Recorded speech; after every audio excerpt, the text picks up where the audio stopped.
Drew Barrymore reveals the moment Keanu Reeves changed her life. There's a problem I have with rebellion. At just 10 years old, she was already addicted to drugs and alcohol.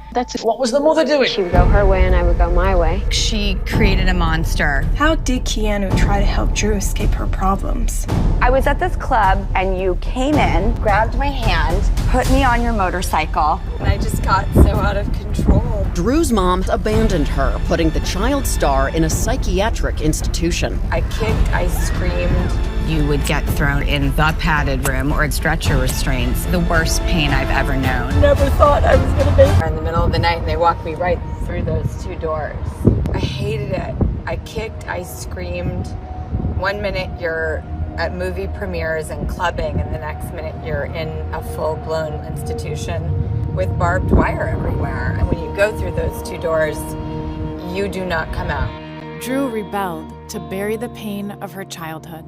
I would rile up all the girls and I'd be like, listen, fuck this place. These people don't care about you. Let's fucking show them. People are dramatic about their lives, but you really did have to raise yourself. My own mother had to kick my father out because he was a drug addict. And so, of course, I resented my mother. God, I want to be just like my dad and my grandfather, because they were all famous people and they were respected, and they drank. Can I get you a glass of milk, honey?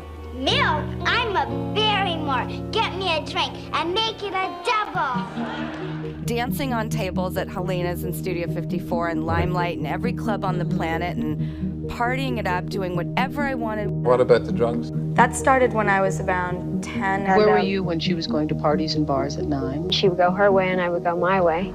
9 or 10, that's exactly the age where you need some guidance. I was just mad. I was so mad, and I really didn't understand what anger was. I don't think I was really thrilled with my real life, so I would go on these sets for 3 months at a time and create these families. When Drew met Keanu Reeves on set, she finally had a positive role model to look up to. We had so much fun making it. It was crazy. I would look around and see the people that I wanted to be like. They were always the kind, humble, hardworking examples.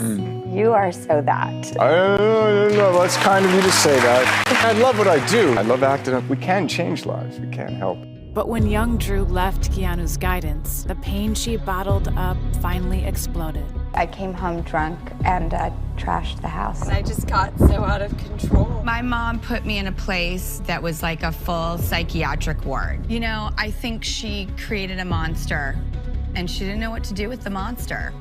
And This was her last gasp. You couldn't mess around in there, and if you did, you would get thrown either in the padded room or get put in stretcher restraints and tied up. I was so upset at having my freedom taken away like that I just thought it would screw me up for life. I thought I would be forever. I never thought I was gonna make it to somewhere better.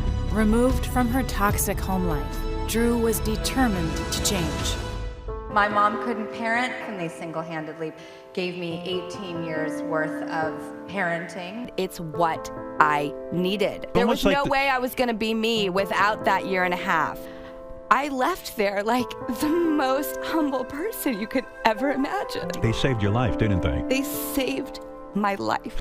Even though Drew had changed, her rebellious reputation followed her. I started going out on auditions again. Being in a mental institution doesn't make everyone want to call you for work. No one would hire me. I was totally blacklisted and washed up. I went through that for a lot of years. How could I let myself lose my career? But when Drew ran into an old friend, he showed her that she didn't have to hide who she was. I was at this club and it was my 16th birthday and you came in and you grabbed my hand and you put me on your motorcycle and you took me on the ride of my life, and I was so free. There's a problem I have with rebellion and authority. No, rebellion is good. You can't just kick out rebellion. Rebellion is usually a thoughtful gesture. It feels good. Yes, it does! And if you're barking and, it depends on what you do with your bite. Inspired by Keanu, Drew channeled her rebellion to make her dreams a reality.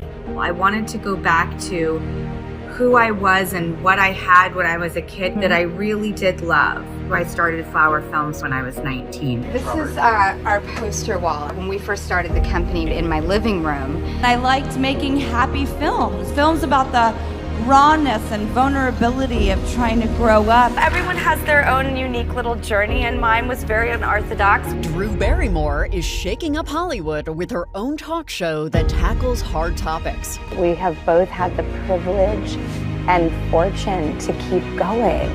Yeah. And what a gift and a blessing that is. Yeah. I want the scars and the cracks and the warrior stories and the laughs and the embarrassments and the lessons. We're writing books. This is a chapter. It's nice to know years later that the book keeps getting written and the chapters keep evolving.